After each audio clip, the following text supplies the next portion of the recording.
Ladies and gentlemen, may I present... Show. Welcome to the show. Episode number 1. I got my boy here. My boy RonBlayze, man. Yeah.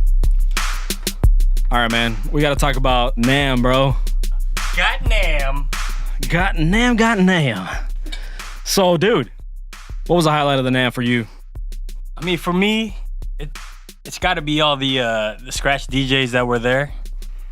And then seeing the Phase. Dude. Man, that thing was crazy. Phase, though. That Phase, you didn't even need the record. Dude, we were talking about how the heck does that thing work? We were trying to reverse engineer that shit. Like, okay, is there cameras?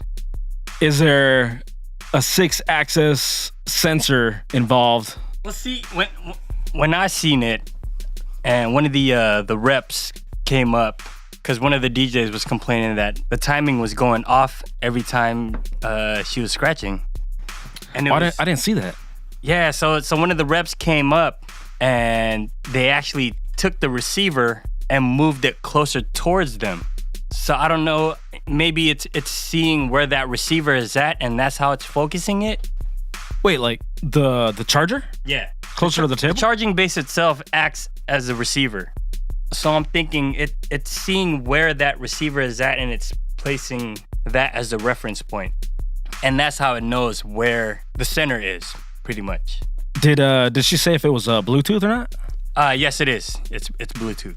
It is Bluetooth. Fuck. So what's driving me crazy, bro, is like a vinyl record it goes in a two-dimensional direction, but fools were like literally lifting it up and like driving it like a steering wheel, and it was still working. So first of all, it couldn't be a camera, right? Yeah. I mean, it can't be GPS. I mean, that's like a little too far advanced. Plus, the government can track you wherever you're scratching. But like, you know what I mean? Like, what? It's just still tripping me out, dude. Like, how the hell? You guys need to hit us up. Like, how the hell you guys make that shit work? Come on now, hook it up. Can we get a test model? We need to reverse engineer this crap. Like, okay, I mean, apart from the engineering, the technology behind it, I tried it out a little bit. You tested it out a little bit, dude. It's pretty solid. It's pretty solid, bro. It was pretty solid. As far as the Skratch DJ goes, I see there wasn't that much lag to it. But what I seen from other people and other videos that I watched from people that were trying to beat juggle with it, they could tell there was a little bit of lag to it. You think it has something to do with the markers? The sample itself was like dragging from a different place on the marker, or was it actual latency? It couldn't be latency, bro. Q was up there. That's true. Yeah. Like, well, you know what? The true test, send it to Shortcut. No. Well, no, Shortcut was there, and he was testing it, and he was impressed by it too. Damn, I missed Short, dude. We missed Short. Yeah. And Q. Yep. Yeah, we did. We slept on it. We were only there 2 days. That, for me, I felt like that was that, like you said, bro, that was the highlight of the NAMM show for me. The technology of DJs in this era, it's going to a different level. And in a way, it's like sticking to the same principles, you know? And that's what I liked about Phase, is that it didn't try too hard to go past vinyl. It didn't go too hard to go all digital, you know? It's digital for sure, but that's how Serato and Tractor were. But it's still stuck to the bare principles of vinyl, you know? But with it, you no longer need time code vinyls. Now you can use regular vinyls, and then if you don't want to use the sounds on that vinyl, you switch to the Phase. That's right. Where you at, Rane? Oh, that's right. Rane, where you at? The boy Jesse Dean, though, came with the answer. Did you see that? Did you see the video? I'm all for it, but at that point, why would you even get that? I understand why he made it. It's to cater to those people that want to turn that turntable into an actual turntable. But you got to think about it. It's probably going to be $1,000 for that turntable, on top of another maybe $200 or $300 for that tone arm. Did they already say the price on it? Yeah. How much is it gonna be? Hold on, let me look it up. Cause that thing is, I mean, I get it. They tried, man. But like, I feel like Phase stepped it up to a whole new level. I mean, here's the thing though, is it competes with Needles. That's the only people that have to worry about it. Needles and probably Rane, unless you want to go vinyl. Yeah. You know what I mean? I see this being really big for like the club DJs and what, the Phase? Well, the Phase and like the Rane turntable, which I just looked it up. It's $7.99 retail. So $8? $8 for the Rane? Oh shit! I'm sorry, $799. I'm sorry. Oh, that's a different story. Cause I was gonna say, bro, $8, man. I could get me a few of those. Get some for the homies. But yeah, it's $7.99, and it's basically a turntable that's similar to the CDJ, but you can actually use the top spins. And then Jesse Dean created the magnetic tone arm. It's magnetic? It's magnetic. Yeah, so it won't move on the turntable. It'll stick to the turntable. Wait, it's magnetic? Yeah. How do you know that? I was doing some research, and that's what it said. A little bit of Google search, and you know what's up. A little bit of that YouTube. A little bit of the Instagrammies. Like he came back with an answer like almost immediately. Like, yo, I got you guys, Rane. I got you. To me, that solves the main question of that turntable, bro. It's like, all right, what are you telling me the worth of my records that I've had collecting for the past 10, 20 years? And that's where I think Phase really did it. Because now you can switch between your regular vinyl and then go to your time code. Wait, did we cover how much the Phase is? How much is the Phase? They didn't come up with a pricing yet. From what I was told, it's around like $300 for the entire system. God, that's an expensive needle. But it does come with two of the receivers as well as the charging base. So they said they were looking at around $300, but that was just the price point they started with.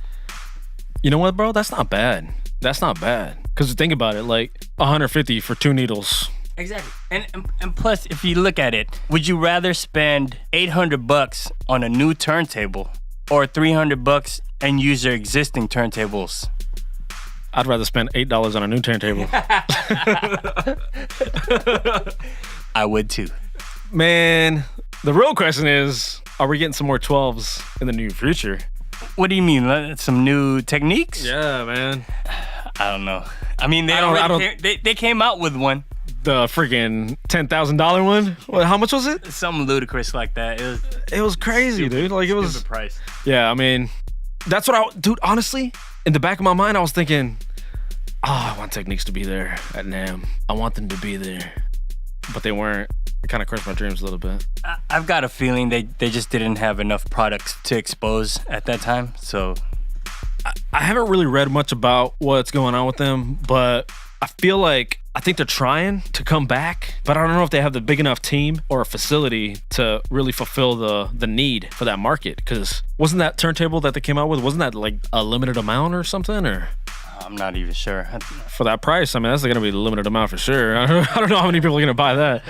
Yeah, that's true. I mean, who's got the change to buy that? If they came out with it again, bro, I'm definitely copping some. I still only have one. Under 500, please. Under 500. You hear that, Techniques? Under 500.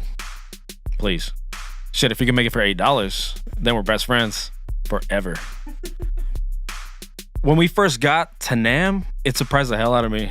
I've been to conventions before, and I've been to halls, like, you know, quinceañeras and stuff. But holy, dude, it was like if you'd multiply a football field by 3, I feel like that's how big it was, right? That thing was the Disneyland of music. we weren't interested in a lot of like the basses and like the violin, but we still wanted to go through it because we were like, what do you guys got to change the game? And just when you didn't think you had enough cowbell, there was more cowbell. Hey, did we find the cowbell? Yeah, we did. There was one section that had nothing but cowbells. We were no lie. We were out there looking for more cowbell, and guess what? We found more cowbell. Hey, but the noisiest area though, the drums. Hey, what about that cat metronome? Just in case you want to keep your pussy on beat. Oh man, I got the flyer though. I want one. I want those cat metronomes. So here's the thing, man. I love where the Skratch DJ is headed. You know, I'm loving today. I'm loving the present. I'm loving where it's at right now. I grew up listening to ISP. Mm-hmm. I grew up collecting the Dirt Style records. Mm-hmm. I grew up watching Turntable TV, listening to the Shigga Fragga Show. Mm-hmm. And that was the golden era, man. That was the golden era of Skratch DJs, man. And that's where like it really all began for me and how it really all started, man. Like I know it started way before then, but I feel like that was the golden era of a Skratch DJ.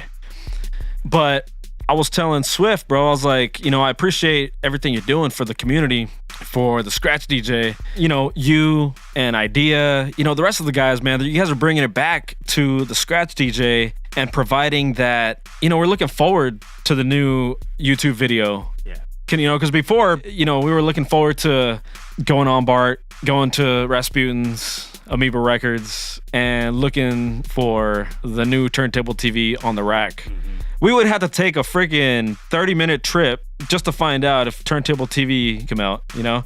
It was never an update on a website or on social networks. It was always like you physically had to go there and find out if there was a new Dirt Style, if there was a new Turntable TV, if there was a new album that came out, you know? Like, it was... I mean, it wasn't so archaic, but that's the only real way to find out if there was some new shit that came out, you know? But the thing is... we're taking a podcast selfie real quick. But the thing is, we were never really plugged into the internet, so we had to physically be there. And I feel like even though technology is a lot quicker, it's a lot faster, it's a lot more advanced, in a way, we've still taken a step back. We're still in that core mentality, dude, of like DIY, man. Well, and see, here's what I like. We've taken where we came from with Technique 1200s and the Vestax mixers, and we've compressed it down to these portable setups, which are now affordable for everybody. So now we can get more people to get into the Skratch scene. And that's what I love, dude. It's like we as a collective, the Skratch community, can actually build a platform for my son. When he grows up, he can actually have a platform to scratch on and some other like-minded folks to collaborate with, man. Like, dude, anybody can get into the game right now. Like, it's not that hard, man. Like before, you had to spend some quite some racks, bro, to get some 12s, you know? Yeah, I went through some Blue Dog mixers, trying to find the right fader for it, just so I can get that cut. Gemini. I was on that Gemini, man. on some Radio Shack turntables. Oh, dude, don't talk to me about them Radio Shack turntables, man. Oh, me and my boy James, bro. Like, we were on them Radio Shack tables, dude. Tofu, where you at? Oh, man, I wonder where he's up to. Get him on James, you gotta come back on the... You gotta come on the show, man. You gotta come session with us. So, now that we talked about the past, where are we at now? Well, I mean, you see where we're at now. You see the stuff that we have now. So here's the thing. Back then, when ISP, the Invizibl Scratch Piklz, when they were in their golden era, when they were in their prime, they're still in their prime. They haven't stopped, in my opinion. In my opinion, D-Styles forever.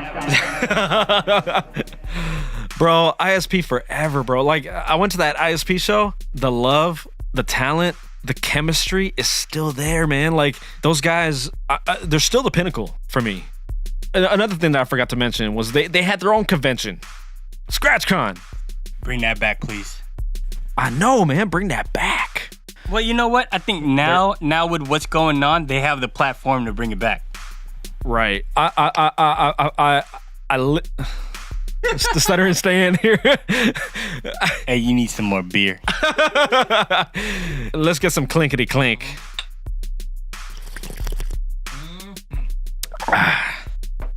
So, shout out to Napa Smith. Thank you for the Hoppageddon. Oh, Napa Smith. I got so much to tell you about that place. Anyways, that's not what this show is about. ISP, the Invizibl Skratch Piklz, their golden era.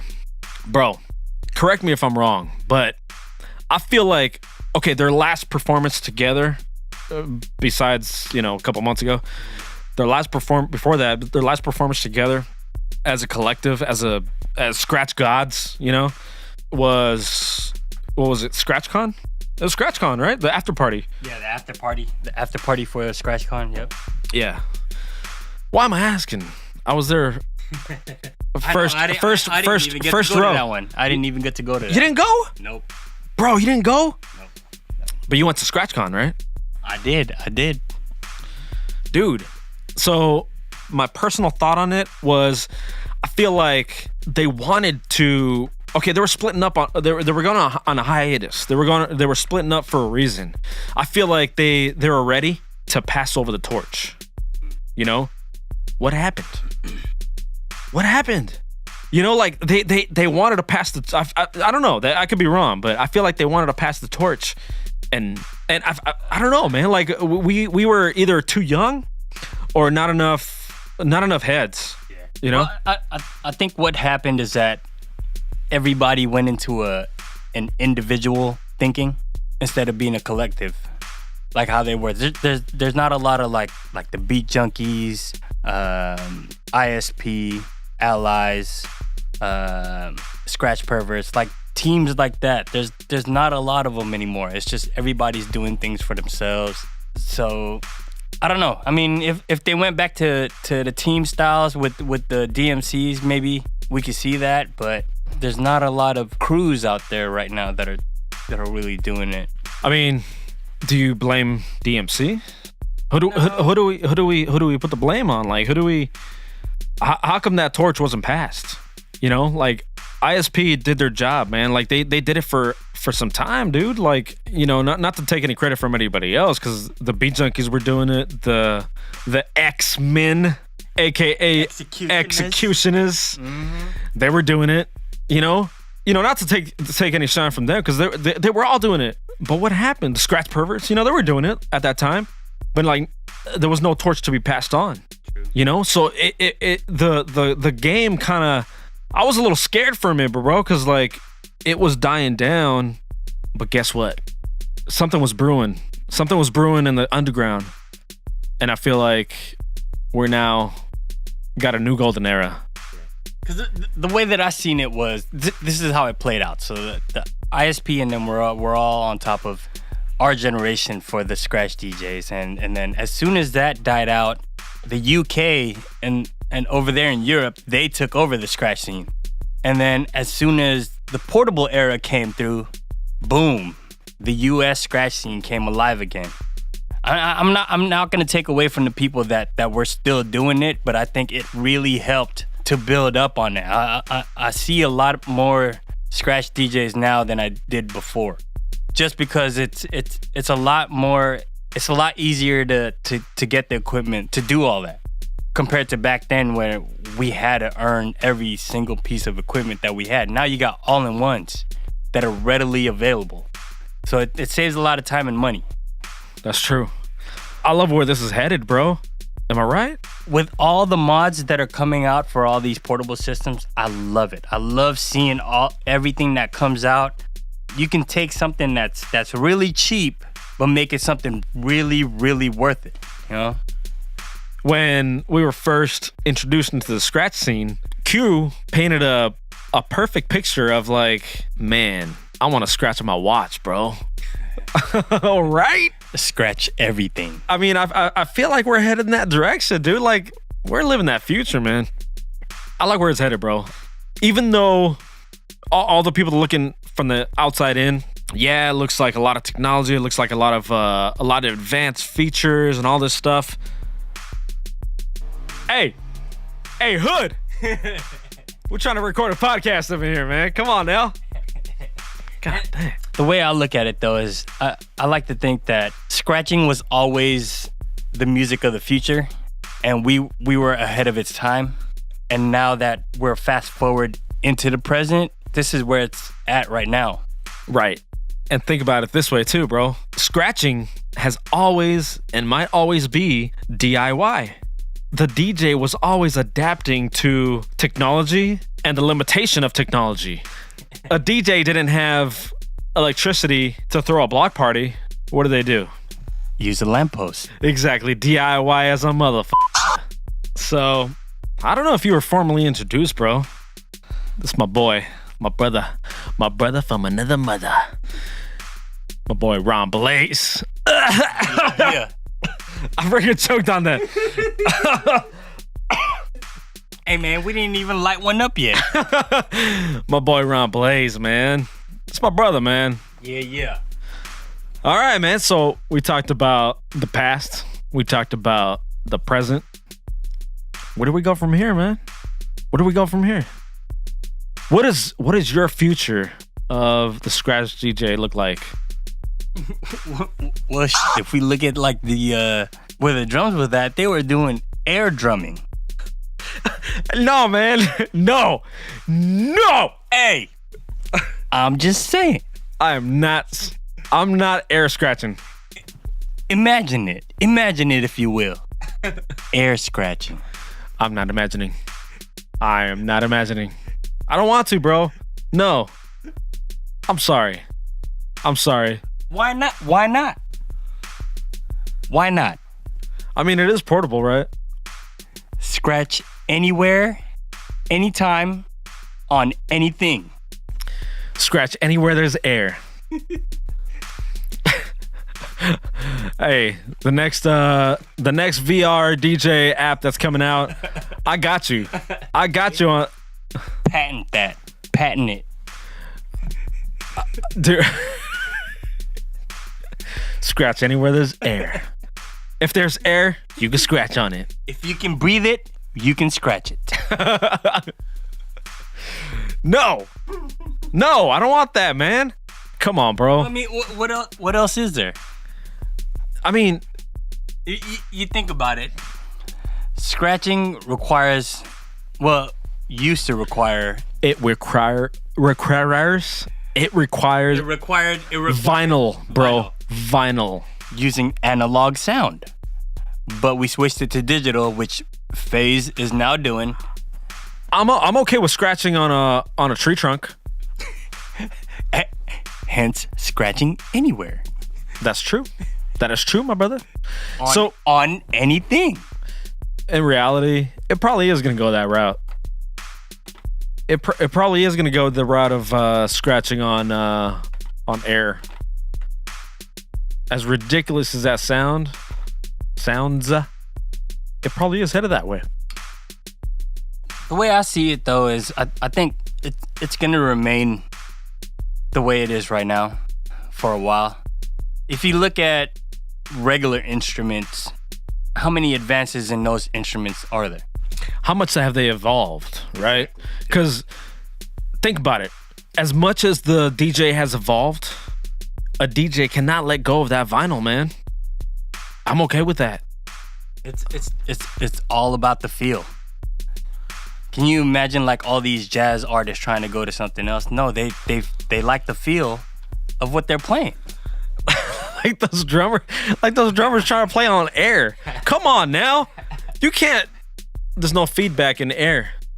Hey man, if they can have an air guitar contest, why can't you have an air scratch contest? Hey man, I could fart my battle. I could fart my way through a battle. Come on now. You know what I mean? Like, I don't like that future. No, I don't like that future, bro. I don't like the way you're thinking, man. I don't like your future, bro. I don't like that. Where you don't require all the equipment? Why not? Hey, so you know what's in the back of my mind, bro? You know what's been bugging me? what's his name? Steve Aoki. So Can I wait. get some cake? So, bro, how does his portable setup look like? Does he have a Newmark and a cupcake? He has a cake with a fader on it. He's got a cupcake, bro. You know he does. His portable setup is a cupcake. There's a cupcake, and his girlfriend or his best friend, he's like, "Hey, bro, let me cake you real quick. I need to get this itch. I need to cake somebody." He's got a. You smell that? You smell that barbecue? Hey, Bro, I smell some barbecue. somebody's cooking up in the hood. Somebody in the hood is cooking up some barbecue, man. What the hell? So, I mean, we can think of all the ridiculous stuff that this is going towards, but I don't know, man. I don't think a DJ will ever let go of vinyl. We couldn't, bro. We like think of how many DJs in a box there was, right? Think of how many CDJs were out in the 2000s. Not a single one, bro. Not a single one was able to survive. And that's a message to Rane. Come on, Rane. I mean, I know there's vinyl on those 12s, but you can't separate a DJ from vinyl, man. You can't do it. But the thing is, I think what it is they're catering towards the club DJs, which I don't mind, you know, because I know being a club DJ, they lug a lot of equipment around, and so no, I know I can't take anything away from a club DJ, man, because that's a really, you know what, that's a really hard thing to do. I don't know how many times I've seen this, bro, like where a DJ can literally make the entire floor sit down. That's a hard thing to do, man. Like being a club DJ is hard. I clown club DJs a lot, but that's a hard job still. I can't take that away from them. But there's still talent in that, you know? But I'm talking about like a scratch DJ, the future of a scratch DJ. Where does a scratch DJ go from here? I don't know, man. To be honest, I think right now the scratch community as a whole is still very small compared to the regular DJ community, and so we're still pretty much in that niche area where it's just a hobby for some until the mainstream can really accept it as music. I'm okay with that, bro. I've been okay with it from day one. I'm okay if the mainstream media cares about me or not. You know what I mean? I love, you know me. Yeah. I know you. We love this underground community. We love underground hip hop. We love anything underground. I'm not trying to sound like a hipster, but I don't really care for the acceptance of the general community. And you know what? And I don't know if I care too much about the future, man. I really enjoy where this is at, man. I want to enjoy our time, and I like where this is going. The way I see it is... Oh, sorry. Phone call. All right, what were we talking about? We got interrupted a little bit by a call. Sorry about that. Hey, man, put your shit on silent. Hey. When family calls, I gotta answer. When the duty calls, man. I feel you, bro.